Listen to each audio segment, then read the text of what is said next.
brinco com meu filho de 4 meses de idade apenas. Sendo professora e consultora pedagógica, eu bolei algumas estratégias. Não tô dizendo, gente, que é o jeito certo de fazer, façam isso. Tô apenas trazendo aqui quais foram os meus insights, a minha estratégia e por que eu pensei nisso. As brincadeiras dele, os momentos de brincadeira que eu consigo trazer na rotina, eu foco em um tipo de objetivo com ele, que é a exploração. Então, nessa fase toda, assim, muito bebezinho, principalmente, é muito de exploração, né? Também envolve um pouco, às vezes, de coordenação motora, ainda inicial, mais pra frente, cada vez mais, isso vai ficando importante, mas muito agora é a exploração de tudo mesmo, tá? Então, vou listar aqui todos os pontinhos que eu anotei. Primeiro de tudo, os brinquedos. Os brinquedos dele, eu tenho de vários tipos, né? Então são variados nessas categorias. Então são brinquedos coloridos, alguns brinquedos neutros, tem brinquedos com som e brinquedos que é mais de tato ali, né? Então eu tento, né, explorar todas as possibilidades aí. Quando ele vai pro tapetinho, no chão, né, que é aquele tapetinho almofadado, aí sim dá pra ele, né, brincar com esses brinquedos, ou às vezes eu seguro na mão mesmo e brinco com ele. Então tem uns momentos que eu vou variando pra brincadeira com esses itens. Além disso, eu trago aqui também muitos livros, né, então eu tenho em casa livros que é de palavrinhas, então livros pequenininhos ali, 4 paginazinhas, que é só uma palavra ou outra com imagenzinha, então é livros mais de vocabulário, né, falar só aquela palavrinha e ficar vendo aquela imagem, tipo um flashcard, né. Tem também livros de história, né, que aí a ideia não é que ele vai entender a história ou a moral por trás, não chegou nisso ainda, mas é mais de input, né, de ficar trazendo imersão no idioma, na língua, eu faço tanto em português quanto em inglês, tudo isso que eu tô falando pra vocês, sejam as brincadeiras, sejam os livros, então a ideia é essa. Tem também livros preto e branco, então tem coloridos e tem preto e branco, e tem livros de textura, né, então tem um pouquinho de livro de cada coisa. Gente, é muito de cada tipo? É 5 de cada tipo? Não. Às vezes é 1 de um tipo, 2 do outro, entende? O que eu mais tenho em quantidade são os livros de história, né, que são os contos de fada, aqueles livros clássicos, eu tenho tanto em português quanto em inglês, e eu acho interessante, acho muito legal ter esses livros, minha mãe lia pra mim quando eu era criança, e eu acho isso muito legal, né, e futuramente ver filmes com ele, né, quando eu estiver maiorzinho, ver esses filmes, né, se tornando aí realidade do que era livro. Então, por conta disso, eu trago bastante essa questão de livros de histórias, que vai ser algo que eu vou aprofundar cada vez mais a fundo. Mas tem um pouquinho de cada ali, né? De texturas, né? De vocabulário. Além disso, eu também gosto muito de pensar nos passeios. Então, eu tento fazer os passeios todo dia, quando dá, ele tá bem, né? E eu também tô bem. Mas é os passeios, assim, antes das 10 da manhã. Se ele acorda bem antes desse horário, eu consigo andar na calçada com ele. Ou depois das 4 da tarde, né? Então, por conta do sol, eu penso sempre nesses horários. Se tá bem dentro desse horário, gente, eu dou uma saidinha, nem que seja de 5 minutos, tá? Eu dou uma saidinha, né? Mostro os lugares pra ele, o céu, árvore, canto musiquinha falando da árvore verde, árvore grande, matinho pequeno, florzinha, qualquer coisinha que tiver ali, gente, né, é novidade pra ele. Então isso tudo, percebam que vai trabalhar com foco nessa atenção do bebê, vai trabalhar com a coordenação dele, aos pouquinhos dos brinquedos, né, querer pegar, folhinha quando dá pra pegar assim, eu deixo ele tentar alcançar. Tudo isso trabalha sentidos também, e principalmente os livros, ele trabalham muito mais a comunicação, a linguagem, né, mas a linguagem tá a todo momento, nos passeios, na hora de brincar com os brinquedos, então só pra vocês entenderem que tá um pouco em tudo, né. Além disso, também tem músicas, né, eu acabei criando agora, atualizei melhor uma playlistzinha, que eu gosto de ficar ouvindo com ele, né, às vezes é clipe na televisão também, então acho muito legal pensar em músicas, né, que é possível estar ouvindo com o bebê, então músicas mais calmas, né, principalmente se for à noite, tá, em músicas de fazer ninar, se você gosta, você canta, às vezes eu canto também, mas assim, eu gosto de ficar ouvindo música até porque me acalma, né, eu como mãe, cuidando dele, curto ali o momento, então é muito sobre curtir, né, meu maior objetivo, o maior objetivo das mães, então acho que esse é um ponto muito importante também, né, pensar em músicas que dá pra você tocar junto com o bebezinho ali, pra você ficar ouvindo, e durante o dia pode ser umas mais agitadas, né, ou sempre manter essa playlist mesmo, não tem problema, tá, e gente, às vezes é música que eu nem ouvia antes, tá, e voltei a ouvir agora, era música que a mãe ouvia, cantava, e agora eu tô colocando, ou música que foi surgindo assim, que eu acho muito legal, assim, a melodia, a letra, eu nem ouvia muito antes, mas ouvi com ele, agora é gostoso, tá, então, isso é uma coisa que eu fui criando agora, né, antes eu já sabia que ia ser uma coisa importante pra mim, que eu sempre gostei de ouvir música, minha mãe cantava, então tô trazendo isso pra ele aos poucos, e ele gosta muito, tá, gente, acalma ele, ajuda muito a dormir. Tópico para outro vídeo, hein, como que trabalha as noites com ele, música ajuda demais. Não é só ruído branco, não. Bom, além disso, eu também tenho pelúcias, eu acho muito importante, né, pelúcias, eu tenho aqui vários tipos, assim, não é muito não, tá, gente, não é lotado o quarto dele, foi tudo pelúcia que a gente foi ganhando, nem cheguei a comprar direito ainda.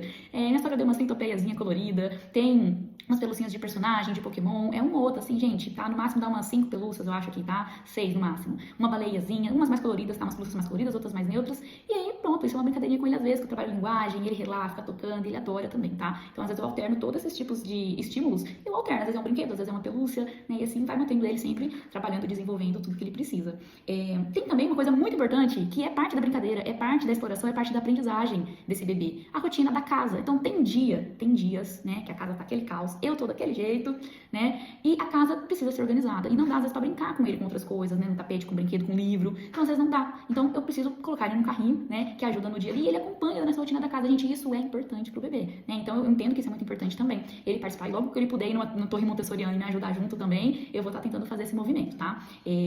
Então eu faço o quê? Lavo aquela louça, organizo as coisas da casa e tem na espalhada, a gente vai organizando junto, eu e ele, conversando, isso é importante. Sempre que eu tô fazendo as coisas da casa, eu tô falando com ele, mostrando pra ele, né? Então assim, ele é meu companheiro na organização da casa. Não adianta eu querer fazer tudo rápido sozinho e deixar ele lá jogado ali no carrinho esperando, né? Então por quê? Vai começar a chorar, tá? Mas como eu disse, gente, se é um bebê que às vezes o seu filho fica calmo e pra você tá tudo bem, eu vou fazer rápido aqui e deixar ele lá, tá tudo certo também, tá, gente? Ele tá vendo, tá observando, ou às vezes tá vendo uma outra coisa que você achou melhor colocar. Como eu disse, não vim aqui pra dar pitaco no que é certo e errado, tô só falando o que eu faço e por quê, tá? Então minha decisão é, como é importante pra mim ele ver essa rotina e logo ele vai estar inserido nessa rotina fazendo comigo, que eu quero ir fazendo as coisas da casa comigo, pra me ajudar na rotina, e ele aprender a desenvolver com isso nessa certa independência, autonomia aos poucos, né?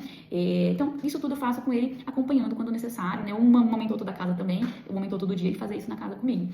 Além disso, sempre que eu tô com uma coisa em mãos, né? Tomando um copo de água, comendo alguma coisa, e tem alguma coisa assim nas minhas mãos, que eu vejo ele prestando atenção, e eu posso mostrar pra ele, né? Sem ser perigoso, uma faca, por exemplo, eu vou e mostro, fico segurando, conversando com ele enquanto eu como, enquanto eu bebo, né? E deixo ele segurando, tá? Ele põe a mãozinha, já sentiu gelado, já sentiu quente. Isso tudo eu sei que é muito importante, e é sempre que eu tô com um negócio na mão, tá, gente? Não é uma vez ou outra, não. Então, sempre que eu tô, ele tá comigo, prestando atenção, e eu tô aqui, ó, dividindo com ele essa experiência, tá? Então, isso faz parte das brincadeiras do dia. Então, eu sei que se um dia eu fiz só a rotina da casa, eu não deixei de estimular ele, não deixei de ter um foco e uma prioridade no meu filho, tá? Porque eu sei que eu fiz tudo com ele, né, dando aquela atenção e desenvolvendo também outras áreas ali de estímulo, tá bom?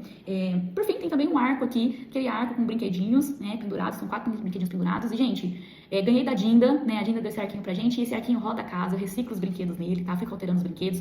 Também tem umas argolinhas que eu encaixo na argolinha da argolinha, pra colocar os brinquedos que não são próprios de argolinha, né? E aí eu vou conseguindo pendurar os brinquedos, gente. Eu dou um jeito aqui, e eu vou reciclando, isso dá muito certo, porque eu encaixo a argolinha no carrinho às vezes, então eu preciso fazer uma coisa. Como eu disse, às vezes não dá pra ele ficar aqui interagindo, ele cansou de ficar só me vendo e conversando, ele quer um brinquedinho, poxa, deixa eu colocar aqui um brinquedinho, porque às vezes ele dá uma interação assim, e ele gosta também, né? Fica brincando, fica super animado, se mexendo todo, dando sorrisinho. Então, o arquinho ajuda muito no carrinho ou no tapetinho, né? Então eu faço esse movimento com o arco também. Não só de brinquedos, às vezes eu coloco uns itens sensoriais, né? Como EVA, fita, coisa que os professores têm na casa, né, gente? Então já tentei colocar um pouquinho de tudo. Você pega uma fita crepe, enrola no arquinho, gente, deixa ele ficar lá, ó, catando a fita crepe.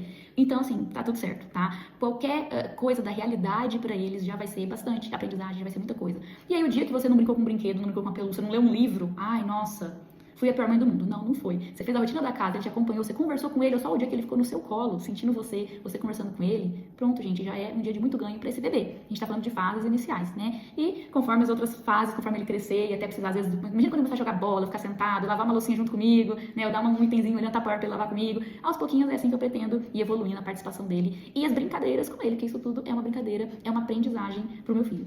Bom, esses momentos todos com ele, que são brincadeiras mais com fundos, com intenção pedagógica, tá? Então, no meu caso, até que tem, né, esse embasamento, eu sou muito segura de que sim, isso tudo aqui tá bem embasadinho porque ele precisa aprender a desenvolver e estimular nesses momentos, tá? Apesar de eu não domino exatamente, né, a pedagogia, a infância, eu sei que esses são a parte inicial. E pra isso eu separei 3 ambientes na casa, tá, gente? Tem o fundo de casa com tapetinho e os brinquedos organizados, uma versão mais montessoriana ali, aos poucos ele começar a conseguir pegar os brinquedos sozinhos. Na sala, né, tem uma mesinha com os brinquedos, um pouquinho do lado do sofá, então tem onde eu consigo sentar ali e ficar com ele um pouquinho. E às vezes no quarto também dele tem algumas coisinhas, mas ele ainda não usa tanto, ele vai usar mais quando a gente puder sentar, já é um pouquinho mais independente. Então o quarto tem uma dinâmica de brincadeiras mais tranquilas, né? Livrinho, pelúcia, fotinha da família, espelho, né? Espelho é um dos recursos também que eu uso bastante pra brincar. Tem espelho na casa, às vezes eu vou só fico brincando com ele no espelho. Mas, né, a varanda de casa ali pra ele poder jogar bola, fazer o que ele quiser fazer, brincar de cozinha. Então, assim, logo logo a gente vai poder explorar muito mais outras versões de brincadeiras. Isso pros pais, espero que tranquilize quando forem organizar, né, as dinâmicas em casa mesmo, né, como cuidar aí dos filhos de vocês, talvez ajude, né, ou como eu disse, importante é você pensar em quais estratégias vocês querem usar no dia a dia,